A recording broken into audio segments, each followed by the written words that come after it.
assiste en ce moment à des choses, j'ai envie de dire, d'inédit en Afrique dite francophone. Les peuples de ce pays ont décidé de pousser le gouvernement à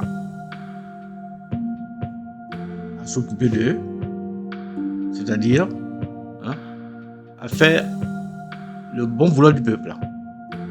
Et dans ce contexte, dans ça, il y a particulièrement 3 pays qui ont commencé à se détacher sous la pression du peuple, et donc ont commencé à exercer une certaine autonomie. Ce qu'il faut savoir, c'est que tout a commencé avec des pays comme le Mali.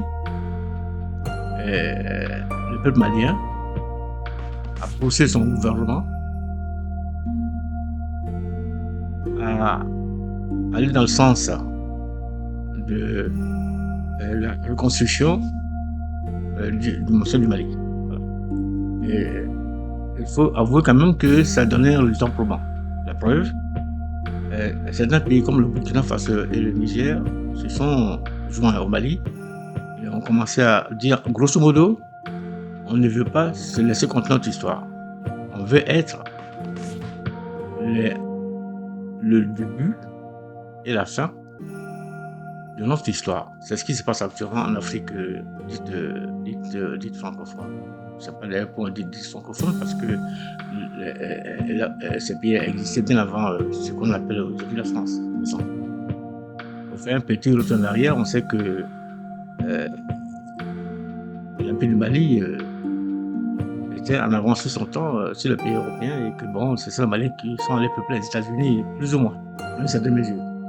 Ça, c'est maintenant prouvé, on le sait tous. Bon, donc, pour revenir un peu dans l'actualité actuelle, les pays africains, donc, pour assumer l'indépendance réelle, ont commencé à avoir des liens, comment dire, de coopération avec des pays comme la Russie, la Turquie, la Chine, tout ça, pour que ces pays les aident à avoir une armée digne de ce nom pour protéger la population. Voilà, et c'est dans ce contexte qu'actuellement on assiste à une certaine libération en Europe parce que les Européens ne voulaient pas que ça se passe comme ça. Ils voulaient tout être les mains d'œuvre. Bon, pour continuer encore dans ce que j'ai dit, voilà, donc actuellement, il y a ce que moi j'appelle un bras de fer entre les pays, ce qu'ils appellent sahéliens, mais ce sont des pays qui sont très riches, je dis bien très riches en pétrole, en ressources minières, en or, en gaz, tout. Ils ont tout ce qu'il faut, mais malgré cela, on est tête des pays pauvres. Comment les pays qui ont un sous-sol riche peuvent être appelés pays pauvres, et puis des pays qui n'ont rien sous le sol sont appelés pays riches, et pas des pays européens. Tous les pays européens, à part la neige. Qu'est-ce qu'il y a d'autre en Europe? Rien. Ils volent les ressources des pays africains pour se construire, pour nourrir la population. Et donc ça doit cesser. Parce qu'on ne peut pas continuer comme ça. Le petit Africain a besoin lui aussi d'exister, d'avoir la lumière, d'aller à l'école, d'avoir les diplômes et puis de travailler dans son pays. Voilà. Et c'est donc cette situation qui est, j'ai envie de dire, urbesque, parce que on dirait un rêve, quoi. Moi, j'ai ce qu'il faut, je mettrais que moi, j'ai rien. Bon, bref, c'est ça. Alors donc, pour continuer sur cette partie de la situation, c'est que, bon, évidemment, dorénavant, c'est plus la même situation. Tout a changé. Voilà.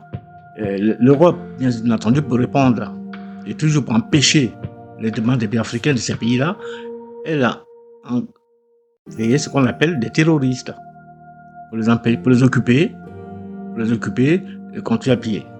Mais je crois qu'ils ont compris ce qui se passe.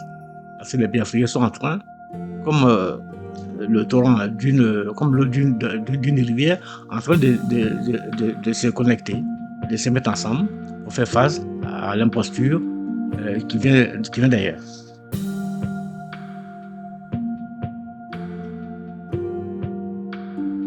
Voilà, donc je disais que comment dirais-je, les pays africains étaient en train de se connecter entre eux.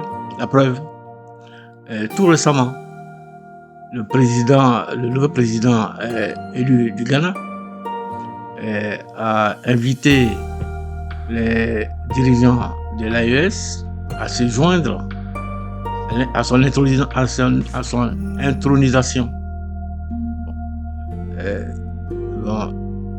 Ibrahim Traoré, le président du Burkina Faso, s'est rendu à cette fête, à cette intronisation. On a vu toute l'Afrique qui était là, en train d'applaudir monsieur le président du Burkina Faso, Ibrahim Traoré, parce qu'il a déjà commencé. Voilà. Une façon de dire, on est avec toi, on est avec vous, continuez comme ça. C'est comme ça que la pluie peut se libérer, marcher des imposteurs. Voilà. Et donc, c'est dans ce sens-là que on sent actuellement une dynamique des pays africains à vouloir continuer à exister, à se faire confiance et à se libérer du joug colonial.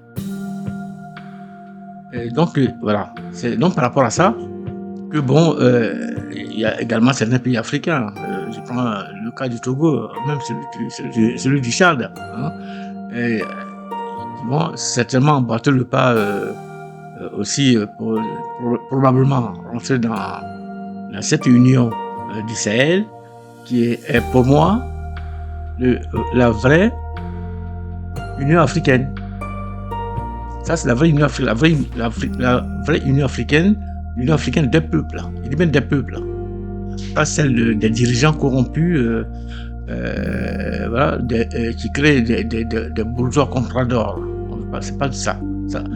Actuellement, c'est ça. Et on va vers une vraie indépendance des pays africains, avec des organisations solides des pays africains, pour pouvoir résoudre les problèmes de vie des Africains, pour pouvoir effacer la misère des pays africains qui est entretenue par les acteurs dirigeants.